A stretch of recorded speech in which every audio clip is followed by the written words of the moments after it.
আসসালামু আলাইকুম প্রিয় দর্শক, কখনো কি ভেবে দেখেছেন এই পৃথিবীতে কারো জন্ম হয় পরিচয়ের আলোতে, আবার কেউ জন্মায় অন্ধকারে।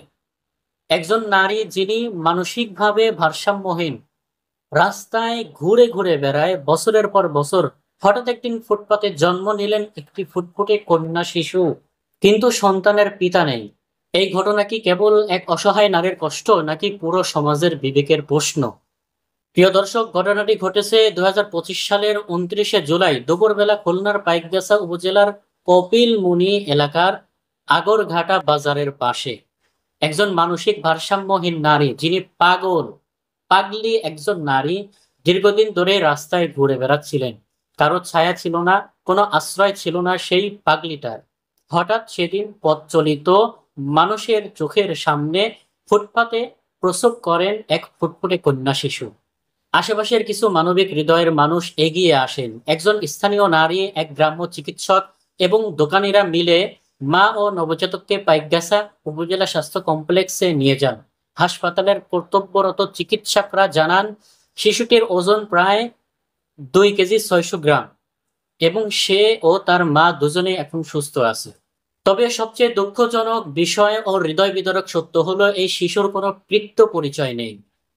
প্রিয় দর্শক, রাস্তায় এই নারী মানসিকভাবে অসুস্থ। সে কি জানতো কার কাছ থেকে সন্তান এসেছে, কে এই সন্তানের পিতা? কিন্তু যে ব্যক্তি তাকে ব্যবহার করে সন্তান রেখে অদৃশ্য হলো, সে কি সমাজ থেকে পালাতে পেরেছে? বিবেকের পাশে প্রশ্ন, সে কি পেরেছে সমাজ থেকে পালাতে?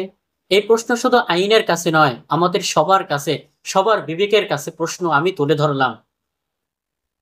প্রিয় দর্শক, ইসলাম বলে, আল্লাহর রসুল সাল্লাল্লাহু আলাইহি ওয়াসাল্লাম বলেছেন, যে ব্যক্তি একজন মুমিন ভাইয়ের দুঃখ কষ্ট দূর করে, কিয়ামতের দিন আল্লাহ তাআলা তার দুঃখ কষ্ট দূর করবেন। কিন্তু আজ আমরা এই নারীকে কি মানুষ ভেবে দেখেছি? রাস্তায় ঘুরে বেড়ানো মানসিক রোগী, যাদের আমরা পাগল বলে এড়িয়ে যাই, তাদের কি কোনো অধিকার নেই? নবজাতক শিশুটি আজ জন্ম নিয়েই পরিচয়হীন। স্কুলে ভর্তি হবে কিভাবে?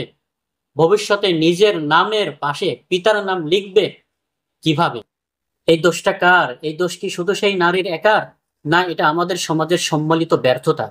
আমরা যদি আশ্রয় দিতে পারতাম, রক্ষা করতে পারতাম, তবে এমন ঘটনা কি ঘটতো? এজন্য প্রিয় বন্ধুরা, সময় এসেছে আমাদের নিজেদের প্রশ্ন করার। এই সমাজে যারা পিছিয়ে আছে, মানসিকভাবে দুর্বল, তাদের জন্য কি করছি আমরা? ধর্মীয়, সামাজিক ও মানবিক দায় আমরা নিচ্ছি তো?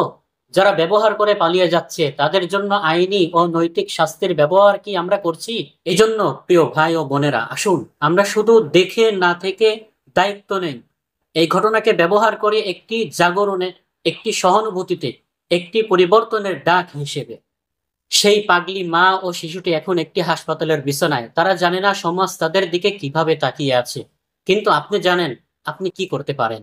দোয়া করুন তাদের জন্য, এগিয়ে যান মানবতার জন্য। আসসালামু আলাইকুম ওয়া রাহমাতুল্লাহ। এবং সর্বোপরি এই ভিডিওটি ছড়িয়ে দিন, যেন সমাজের হৃদয় কিছুটা হলেও জেগে ওঠে। আল্লাহ তাআলা আমাদের সবার অন্তরকে নরম করুন, মানবিক করুন। আমিন।